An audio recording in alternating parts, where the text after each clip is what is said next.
বাংলাদেশে ইতিহাসের বুকে একটা রেকর্ড হয়ে গেল। একজন পুলিশ কনস্টেবলের মেয়েকে তারা অপহরণ করে নিয়ে গেছে, পুলিশ থানায় মামলা করতে গেছে। পুলিশের কাছে আরেকজন পুলিশ ঘুষ চায় মামলা নেওয়ার জন্য। ভাই আমরা কোথায় আছি? পুলিশ থানায় মামলা করতে গেছে, আরেকজন পুলিশ বলতেছে আমাকে ঘুষ দাও, নাহলে থানায় কোনো মামলা হবে না। ভাই ভিডিও দেন আর আপনারা এই মন্তব্য করেন। হ্যাঁ, পুলিশ হয় আমি আমি বিচার পাচ্ছি না, তার সাধারণ জনগণ কিভাবে বিচার পাবে?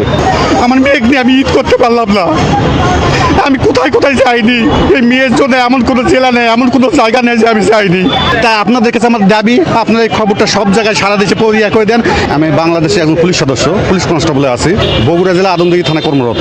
তো আমার মেয়ে পহেলা মেয়ে অপহরণ হয় আদমদিঘি থেকে। তো এই বিষয়ে আমি যে থানায় চাকরি করি ওই থানায় ওসির কাছে গেলাম মামলা করতে। ওসি আমার কাছে মামলা নেই না, উনি এক কথায় সরাসরি আমার কাছে ঘুষ দাবি করে, তাহলে আমার মেয়েকে তাড়াতাড়ি সে উদ্ধার করে দেবে। আমি বললাম স্যার আমি 22 বছর সার্ভিস, আমি চাকরি করি, আমি পুলিশের লোক, আমি আমার কাছে আপনি টাকা কীভাবে দাবি করেন? তখন আমি ডিআইজি স্যারের কাছে ফোন করলাম যে আমার মেয়ে অপহরণ হয়েছে স্যার, থানায় কোনো মামলা নেই না, ওসি কিচ্ছু করেন না স্যার, জিডি নেই না, আমি কী করবো? তো ওসিকে ফোনটা দেবো, আমি কথা বলতেছি। তখন ডিআইজি স্যার ওসির সঙ্গে কথা বললো, তখন ওসি বাধ্য হয়ে একটা জিডি করলো। সেই জিডিটা বা অনেক নর্মাল, আমার মেয়ে হারে গেছে, আমি কীভাবে অবস্থা আছে জানেন তো, অপারেটর দিয়ে একটা নর্মাল জিডি করলো, গেল।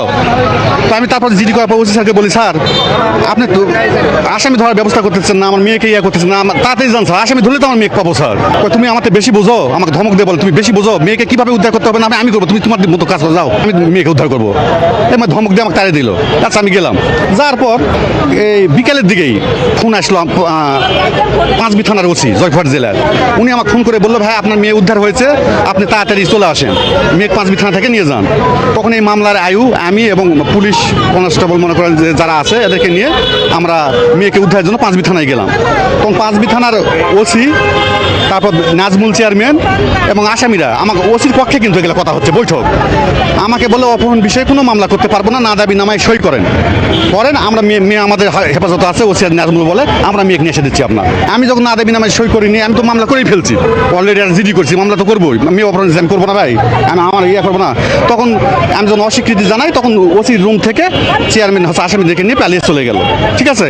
তারপর আমি এখান থেকে আসে 5 তারিখে, যখন ওখানে বিচার পেলাম না, মেয়েকে পেলাম না, 5 তারিখে বগুড়া নারী শিশু নির্যাতন দমন আদালতে এই যে সব ঘটনা আপনাকে খুলে বললাম, এইভাবে আদালতে সব কিছু আমার ম্যাজিস্ট্রেটের কাছে আমি সম্পূর্ণ কথা বলি যে এই ঘটনা স্যার।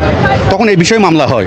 মামলা হওয়ার পর এটা আয়ু দেয় হচ্ছে আমি যে থানায় চাকরি করি ওই থানার আয়ু হচ্ছে এন্তাজুল হক, সাব ইন্সপেক্টর এন্তাজুল হক, তাকে দেয় দায়িত্ব যে তাড়াতাড়ি ভিকটিম উদ্ধারের জন্য, যেহেতু নাবালিকা তার পান্নাসের সমস্যা আছে, ভিকটিমকে দ্রুত উদ্ধার করার জন্য বলে আদালত। তিনি গাবালেতে করলো যে ওসির সঙ্গে যোগ সাজসী, ইনি ওই একই পথে চলতেছে, কালক্ষেপণ করতেছে গাবালেতে। আমার